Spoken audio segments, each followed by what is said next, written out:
Hello दोस्तों, स्वागत है आप सभी का हमारे चैनल हिंदी साहित्य समाधान में। तो हम लोग शुक्ल जी का हिंदी साहित्य का इतिहास देख रहे थे। तो हमारी ये क्लास काफी दिनों से रुकी हुई थी किसी कारणवश।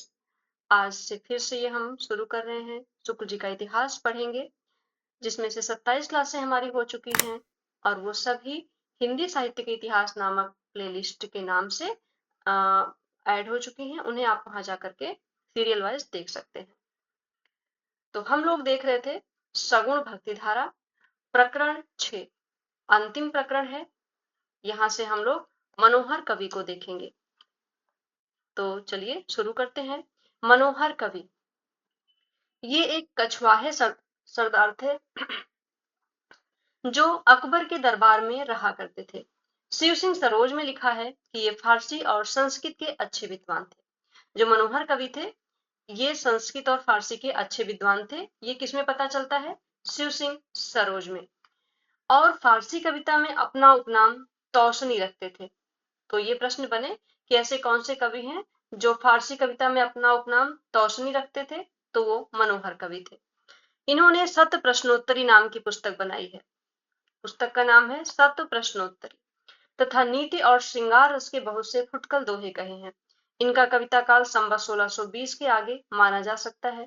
इनके श्रृंगारिक दोहे मार्मिक और मधुर हैं, पर उनमें कुछ फारसीपन की छींटे मौजूद हैं। दो चार नमूने देखिए। इंदु बदन नरगिस नयन संबुल वारे बार उर कुमकुम कोकिल बयन जेहिल खिलाजत मार बिथुरे सुथुरे चीकने घने घने घुघुआर रसिकन को जंजीर से बाला तेरे पार अचरज मोहि हिंदू तुरक बाद करत संग्राम इक दीपति सो दीपियत बाबा काशी धाम। इसके बाद है बलभद्र मिश्र। बलभद्र मिश्र जो थे ये ओरछा के सनाड्य ब्राह्मण पंडित काशीनाथ के पुत्र थे और प्रसिद्ध कवि केशोदास के बड़े भाई थे। तो जो प्रसिद्ध कवि हैं केशोदास, उन्हीं के ये बड़े भाई थे बलभद्र मिश्र। इनका जन्मकाल संवत 1600 के लगभग माना जा सकता है। इनका नक्सिक श्रृंगार का एक प्रसिद्ध ग्रंथ है जिसमें इन्होंने नायिका के अंगों का वर्णन उपमा उत्प्रेक्षा संदेह आदि अलंकारों के प्रचुर विधान द्वारा किया है। ये केशोदास जी के समकालीन या पहले के उन कवियों में थे जिनके चित्त में रीति के अनुसार काव्य रचना की प्रवृत्ति हो रही थी। कृपाराम ने जिस प्रकार रस रीति का अवलंबन कर नायिकाओं का वर्णन किया, उसी प्रकार बलभद्र नायिका के अंगों को एक स्वतंत्र विषय बनाकर चले थे। इनका रचना काल संवत 1640 के पहले माना जा सकता है। रचना इनकी बहुत प्रौढ़ और परिमार्जित है। इससे अनुमान होता है कि नक्सिक के अतिरिक्त इन्होंने और पुस्तकें भी लिखी होंगी। संवत 1891 में गोपाल कवि ने बलभद्रकृत नक्सिक की एक टीका लिखी जिसमें उन्होंने बलभद्रकृत 3 और ग्रंथों का उल्लेख किया: बलभद्री व्याकरण, हनुमान नाटक और गोवर्धन सतसई टीका। तो ये गोपाल कवि थे जिन्होंने बलभद्र मिश्र के 3 और ग्रंथों का वर्णन किया है। वो है बलभद्री व्याकरण, हनुमान नाटक और गोवर्धन सतसई टीका। पुस्तकों की खोज में इनका दूषण विचार नाम का एक और ग्रंथ मिला है जिसमें काव्य दोषों का निरूपण किया गया है। तो एक और ग्रंथ इनका मिलता है दूषण विचार, किसका? बलभद्र मिश्र का। इसमें काव्य दोषों का निरूपण किया गया है। नक्सिक के 2 कवित्व उद्धृत किए जाते हैं: पाटल नयन कोक नद केसे दल दो बलभद्र बासर उनीदी लखी बाल में शोभा के सरोवर में बाड़ों की आभा केंधो देवधुनी भारती मिली है पुण्य काल में काम कई व्रत कैंधो नासिकर उडुप बैठो खेलत शिकार तरुणी के मुख ताल में लोचन सितासित में लोहित लकीर मानो बांधो जुग मीन लाल रेशम की डोर में मरकत के सूत कैंधो पन्नग के पूते अति राजत अभूत तम राज कैसे तार हैं मखतूल गुण ग्राम शोभित सरस श्याम काम मृग कानन के कुहू के कुमार हैं कोप की किरण के जलज नाल नील तंतु उपमा अनंत चारु चमर सिंगार है कारे सट कारे भीजे शोधो सुगंधा बास ऐसे बलभद्र नव बाला तेरे बार है। इसके बाद आते हैं जमाल कवि। ये भारतीय काव्य परंपरा से पूर्ण परिचित कोई सहृदय मुसलमान कवि थे, जिनका रचना काल संवत 1627 अनुमान किया गया है। इनके नीति और श्रृंगार के दोहे राजपूताने की ओर बहुत जनप्रिय हैं। भावों की व्यंजना बहुत ही मार्मिक पर सीधे साधे ढंग पर की गई है। इनका कोई ग्रंथ तो नहीं मिलता, पर कुछ संग्रहित दोहे मिलते हैं। सहृदयता के अतिरिक्त इनमें शब्द क्रीड़ा की निपुणता भी थी। इससे इन्होंने कुछ पहेलियां भी अपने दोहों में रखी हैं। कुछ नमूने दिए जाते हैं। पूनम चांद कुसुम रंग नदी तीर द्रुम डाल, रेत भीत भुस लीपणो ए थिर नहीं जमाल। रंग ज चोल मजीठ का संत बचन प्रतिपाल, पहाड़ रेख रु करम गत ए किमि मिटे जमाल। जमला ऐसी प्रीति कर जैसी केस कराए, कै काला कै उजला जब तब सिर स्यों जाए। मनसा तो गाहक भये नैना भये दलाल, धानी बसत बेचे नहीं किस विधा बने जमाल। बाल पणे धौला भया तरुण पणे भया लाल, वृद्ध पणे काला भया कारण कोड जमाल। कामिड़ जामक रंग रच्यो दमकत मुक्ता मोर, इम हंसा मोती तजे इम चुगलिए चकोर। इसके बाद आते हैं प्रसिद्ध कवि केशवदास। इनके बारे में पढ़ेंगे। बहुत ही महत्वपूर्ण कवि हैं। इनसे तो प्रश्न पता नहीं कितनी बार बन चुके हैं और न जाने कितने प्रश्न अभी बनेंगे, तो इनको बहुत ध्यानपूर्वक पढ़ना है। ये सनाढ़ ब्राह्मण कृष्णदत्त के पौत्र और काशीनाथ के पुत्र थे। इनका जन्म संवत 1612 में, मतलब ईस्वी में देखें तो 1555 ईस्वी में, और मृत्यु 1674 के आसपास हुई। ओरछा नरेश महाराजा राम सिंह के भाई इंद्रजीत सिंह की सभा में ये रहते थे, जहां इनका बहुत मान था। तो प्रश्न बनता है कि केशवदास किसके आश्रय में रहते थे? तो महाराजा राम सिंह के भाई इंद्रजीत की सभा। इनके घराने में बराबर संस्कृत के अच्छे पंडित होते आए थे। इनके बड़े भाई बलभद्र मिश्र भाषा के अच्छे कवि थे, जिनको अभी हमने ऊपर पढ़ा था।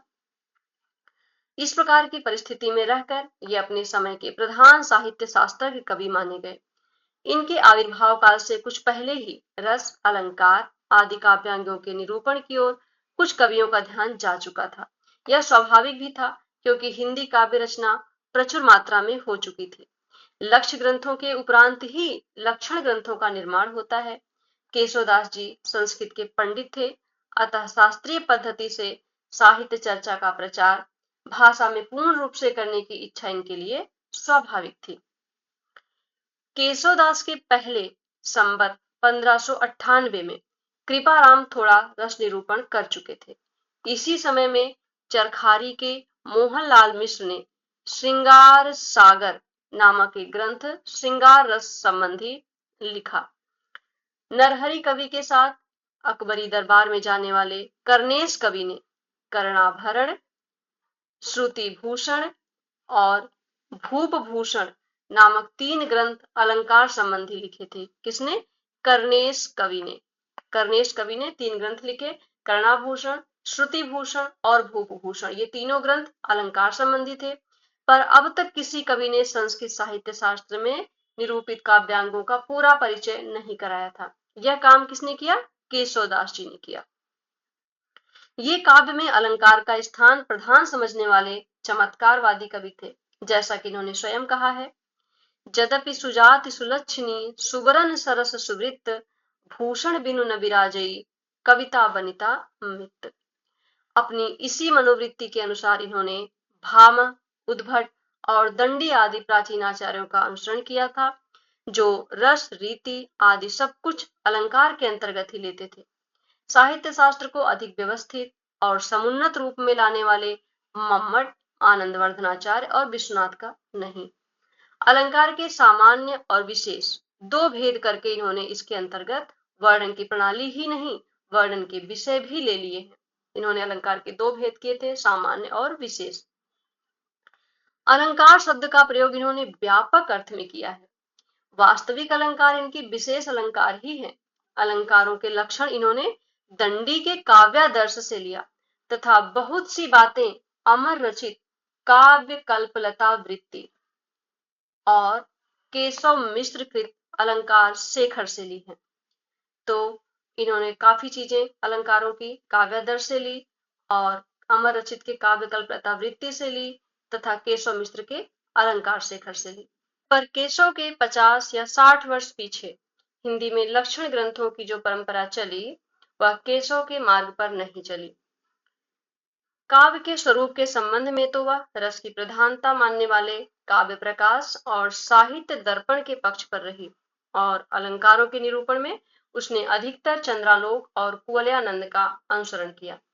इसी से केशव के अलंकार लक्षण हिंदी में प्रचलित अलंकार लक्षणों से नहीं मिलते। केशव ने अलंकारों पर कवि प्रिया और रस पर रसिक प्रिया लिखी। तो इनका जो कवि प्रिया ग्रंथ है वो अलंकार से संबंधित है और रसिक प्रिया रस से संबंधित है। इन ग्रंथों में केशव का अपना विवेचन कहीं नहीं दिखाई पड़ता। सारी सामग्री कई संस्कृत ग्रंथों से ली हुई मिलती है। नामों में अवश्य कहीं कहीं थोड़ा हेरफेर मिलता है जिससे गड़बड़ी के सिवा और कुछ नहीं हुआ है। उपमा के जो 22 भेद केशव ने रखे हैं उनमें से 15 के ज्यों के त्यों दंडी के हैं। इन्होंने उपमा के कितने भेद रखे हैं? 22 भेद, और उनमें से 15 तो ज्यों के त्यों दंडी के हैं। 5 केवल नाम भर बदल दिए गए हैं। शेष रहे 2 भेद, संकीर्णोपमा और विपरीतोपमा। इनमें विपरीतोपमा को तो उपमा कहना ही व्यर्थ है। इसी प्रकार आक्षेप के जो 9 भेद केशव ने रखे हैं उनमें 4 तो ज्यों के त्यों दंडी के हैं। 5वां मरणाक्षेप दंडी का मरुच्छाक्षेप ही है।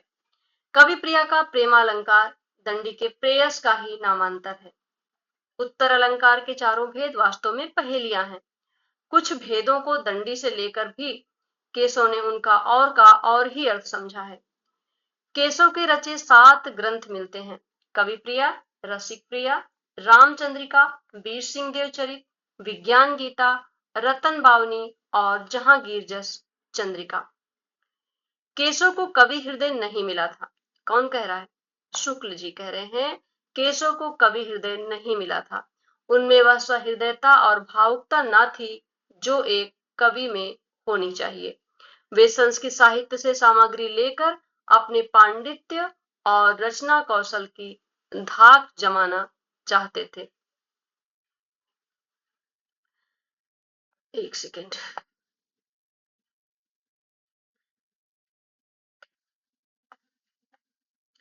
पर इस कार्य में सफलता प्राप्त करने के लिए भाषा पर जैसा अधिकार चाहिए वैसा उन्हें प्राप्त न था। अपनी रचनाओं में उन्होंने संस्कृत काव्यों की उक्तियां लेकर भरी हैं, पर उन उक्तियों को स्पष्ट रूप से व्यक्त करने में उनकी भाषा बहुत कम समर्थ हुई। पदों और वाक्यों की न्यूनता, असक्त फालतू शब्दों के प्रयोग और संबंध के अभाव आदि के कारण भी अप्रांजल और उबड़ खाबड़ हो गई है और तात्पर्य भी स्पष्ट रूप से व्यक्त नहीं हो सका है। केशव की कविता जो कठिन कही जाती है उसका प्रधान कारण उनकी यह त्रुटि है, उनकी मौलिक भावनाओं की गंभीरता या जटिलता नहीं है। रामचंद्रिका में प्रसन्न राघव, हनुमान नाटक, अनर्घ राघव, कादम्बरी और नैषधा की बहुत सी उक्तियों का अनुवाद करके रख दिया गया है। कहीं कहीं अनुवाद अच्छा ना होने के कारण उक्ति विकृत हो गई। तो रामचंद्रिका में कितनी उक्तियों का अनुवाद कहाँ कहाँ से लिया गया है अनुवाद? तो प्रसन्न राघव से, हनुमान नाटक से, अनर्घ राघव से, कादम्बरी से और नैषधा से। जैसे प्रसन्न राघव के प्रियतम पदैरंकितान भूमि भागान का अनुवाद प्यो पद पंकज ऊपर करके केशव ने उक्ति को एकदम बिगाड़ डाला है। हाँ, जिन उक्तियों में जटिलता नहीं है, समाज शैली का आश्रय नहीं लिया गया है, उनके अनुवाद में कहीं कहीं बहुत अच्छी सफलता प्राप्त हुई है। जैसे भरत के प्रश्न और कैकेयी के उत्तर में मातु कहां नृपतात गए सुरलोक क्यों सुत शोक लय, जो कि हनुमान नाटक के एक श्लोक का अनुवाद है। केशव ने 2 प्रबंध काव्य लिखे, एक वीर सिंह देवचरित, दूसरा रामचंद्रिका। तो शुक्ल जी केशव के 2 प्रबंध काव्य को मानते हैं, एक वीर सिंह देवचरित को और दूसरा रामचंद्रिका। पहला तो काव्य ही नहीं कहा जा सकता, इसमें वीर सिंह देव का चरित्र तो थोड़ा है, दान लोभ आदि के संवाद भरे हैं। रामचंद्रिका अवश्य एक प्रसिद्ध ग्रंथ है, पर यह समझ रखना चाहिए कि केशव उक्ति वैचित्र और शब्द क्रीड़ा के प्रेमी थे। केशव उक्ति वैचित्र और शब्द क्रीड़ा के प्रेमी थे, शुक्ल जी का कथन है। जीवन के नाना गंभीर और मार्मिक पक्षों पर उनकी दृष्टि नहीं थी, अतः वे मुक्तक रचना के ही उपयुक्त थे, प्रबंध रचना के नहीं। प्रबंध पटुता उनमें कुछ भी न थी। शुक्ल जी कह रहे हैं कि वे मुक्तक रचना के ही उपयुक्त थे, प्रबंध रचना के उपयुक्त नहीं थे केशवदास। प्रबंध काव्य के लिए 3 बातें अनिवार्य हैं। कौन कौन सी? संबंध निर्वाह, कथा के गंभीर और मार्मिक स्थलों की पहचान और दृश्यों की स्थानगत विशेषता। ये 3 चीजें शुक्ल जी प्रबंध काव्य के लिए अनिवार्य मानते हैं। संबंध निर्वाह की क्षमता केशव में न थी। उनकी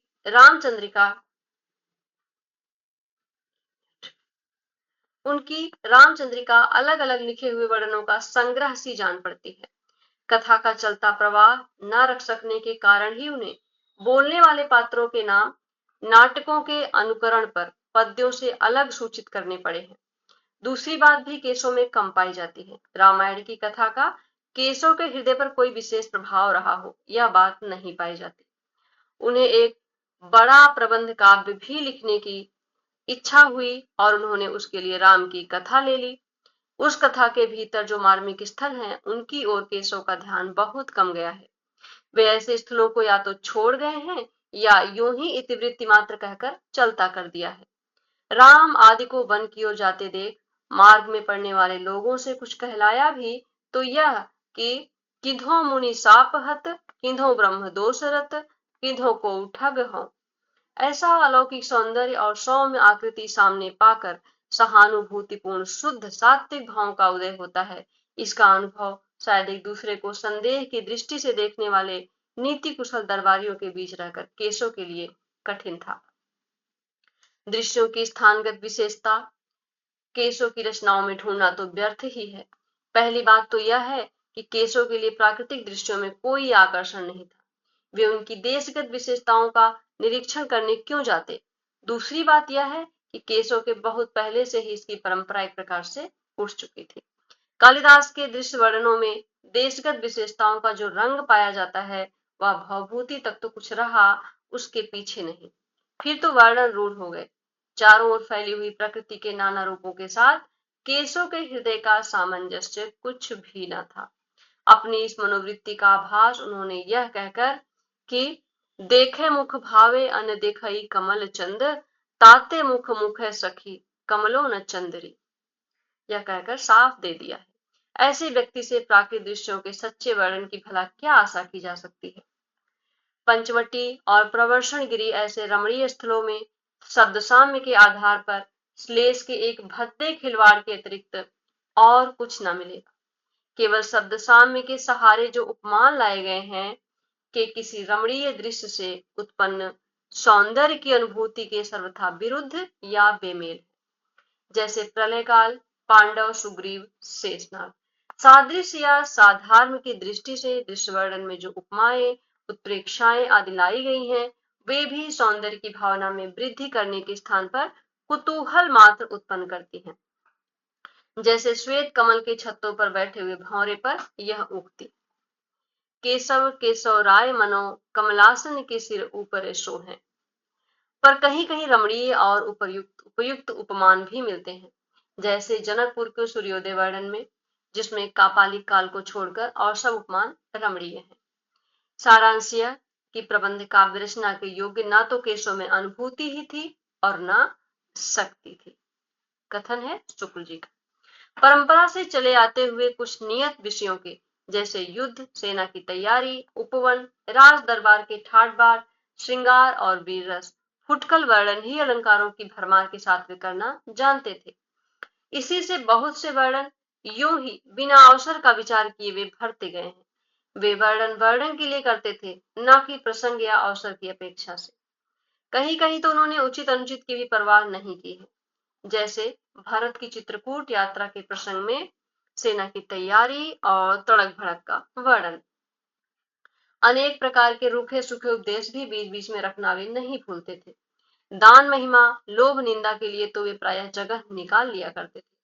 उपदेशों का समावेश दो एक जगह तो पात्र का बिना विचार किए अत्यंत अनुचित और भद्दे रूप में किया गया है। जैसे बन जाते समय राम का अपनी माता कौशल्या को पातिव्रत का उपदेश। रामचंद्रिका के लंबे चौड़े वर्णनों को देखने से स्पष्ट लक्षित होता है कि केशव की दृष्टि जीवन के गंभीर और मार्मिक पक्ष पर न थी। उनका मन राजसी ठाट बाट, तैयारी, नगरों की सजावट, चहल पहल आदि के वर्णन में ही विशेषतः लगता है। केशव की रचना को सबसे अधिक विकृत और अरुचिकर करने वाली वस्तु है आलंकारिक चमत्कार की प्रवृत्ति, जिसके कारण न तो भावों की प्रकृत व्यंजना के लिए जगह बचती है, न सच्चे हृदयग्राही वस्तु वर्णन के लिए। पद दोष, वाक्य दोष आदि तो बिना प्रयास जगह जगह मिल सकते हैं। कहीं कहीं उपमान भी बहुत हीन और बेमेल हैं, जैसे राम की वियोग दशा के वर्णन में यह वाक्य, बासर की संपत्ति उलूक जीवना चितवत। रामचंद्रिका में केशव को सबसे अधिक सफलता हुई है संवादों में। इन संवादों में पात्रों के अनुकूल क्रोध, उत्साह आदि की व्यंजना भी सुंदर है, जैसे लक्ष्मण राम परशुराम संवाद तथा लवकुश के प्रसंग के संवाद, तथा वाक्पटुता और राजनीति के दांवपेच का आभास भी प्रभावपूर्ण है। उनका रावण अंगद संवाद तुलसी के संवाद से कहीं अधिक उपयुक्त और सुंदर है। रामचंद्रिका और कविप्रिया दोनों का रचना काल कवि ने 1658 दिया है, केवल मास में अंतर है। रसिक प्रिया संवत 1648 की रचना प्रौढ़ है। उदाहरणों में चतुराई और कल्पना से काम लिया गया है और पद विन्यास भी अच्छे हैं। इन उदाहरणों में वाग वैदग्ध्य के साथ साथ सरसता भी बहुत कुछ पाई जाती है। विज्ञान गीता संस्कृत के प्रबोध चंद्रोदय नाटक के ढंग की पुस्तक है। रतन बावनी में इंद्रजीत के बड़े भाई रतन सिंह की वीरता का छप्पयों में अच्छा वर्णन है। यह वीर रस का अच्छा काव्य है। केशव की रचना में सूर, तुलसी आदि किसी सरसता और तन्मयता चाहे ना हो, पर काव्यांगों का विस्तृत परिचय कराकर उन्होंने आगे के लिए मार्ग खोला। कहते हैं वे रसिक जीव थे। एक दिन बुढ़े होने पर किसी कुएं पर बैठे थे। वहां स्त्रियों ने बाबा कहकर संबोधन किया। इस पर इनके मुंह से यह दोहा निकला, केशव केसन यस करी बैरहु जस न कराही, चंद्र बदनी मृग लोचनी बाबा कही कही जाही। केशवदास की रचना के कुछ उदाहरण नीचे दिए जाते हैं। जौहों कहो रहिए तो प्रभुता प्रगट होती, चलन कहो तो हित हानि नहीं सहनो, भावे सो करहु तो उदास भाव प्राणनाथ, साथ ले चलहु कैसे लोक लाज बहनो। केशवदास की सो तुम सुनहु छबीले लाल, चले ही बनत जो पे नाही राज रहनो, जैसी ये सिखाओ सिख तुम ही सुजान प्रिय, तुम ही चलत मोहि जैसो कछु कहनो। चंचल न पूजे नाथ अंचल न खेचो हाथ, सोवे नेक सारिकाओ सुख तो सोवायो जो। मंद करो दीप दुति चंद्र मुख देखियत, दारी के दुराए आऊं द्वार तो दिखायो जो। मृगज मराल बाल बाहिरे बिडारी देव, भायो तुम्हें केशव सो मोहु मन भायो जो। छल के निवास ऐसे बचन बिलास सुनी, 100 गुण सूरत होते श्याम सुख पायो जो। कैटब सो नरकासुर, सो पल में मधु सो मुर सो जिन मारियो, लोक चतुर्दश रक्षक केशव पूरन वेद पुराण विचारियो। श्री कमलाकुच कुमकुम मंडन, पंडित देव अदेव निहारियो, सो कर मांगन को बलि पे करतारहु ने करतार पसारियो। आगे है रामचंद्रिका से, अरुण गात अतिप्रात पद्मिनी प्राणनाथ भय, मानव केशवदास कोकनद कोक प्रेम में। परिपूरन सिंदूर पूर कैंधो मंगल घट, किन्हो शक्र को छत्र मढ़ो मानिक मयूख पट। कै सोनित कलित कपाल, यह किल का पालिक काल को, यह ललित लाल कैंधो लसत दिग्भामिनी के भाल को। विधि के समान है विमानी कृत राजहंस, विविधा विबुधा युत मेरु सो अचल है। दीपति दीपति अति सातों दीप देखियत, दूसरो दिलीप सो सुदक्षिणा को बल है। सागर उजागर सो बहु बाहिनी को पति, छन दान प्रिय कैंधो सूरज अमल है। सब विधि समरथ राजे राजा दशरथ, भागीरथ पथगामी गंगा कैसो जल है। मूलन ही की जहां अधोगति केशव गाई, होम हुतासन धूम नगर एक मलिनाई। दुर्गति दुर्गन ही जो कुटिल गति सरितन ही में, श्री फल को अभिलाष प्रगट कवि कुल के जी में। कुंतल ललित नील भ्रिकुटी धानुष नयन, कुमुद कटाक्ष बाण सबल सदाई है। सुग्रीव सहित तार अंगद आदि भूषण, मध्य देश केसरी सुजग अति भाई है। विग्रह अनुकूल सब लक्ष लक्ष रिच्छ बल, रिच्छ राजमुखी मुख कैसो दास गाई। रामचंद्र जो की चमू राज श्री विभीषण की, रावण की मीचुदर कूच चली आई है। पढ़ो बिरंच मौन वेद जीव सोर छंडिरे, कुबेर बैर के कही न झच्छ वीर मंडिरे। दिनेश जाई दूरी बैठी नारद आदि संग ही, न बोल चंद मंद बुद्ध इंद्र की सभा ने। तो यहां तक हम लोगों ने केशवदास को पढ़ा। इसके बाद हम देखेंगे होल राय को, जो कि हम अगली क्लास में देखेंगे। आज के लिए बस इतना ही। धन्यवाद।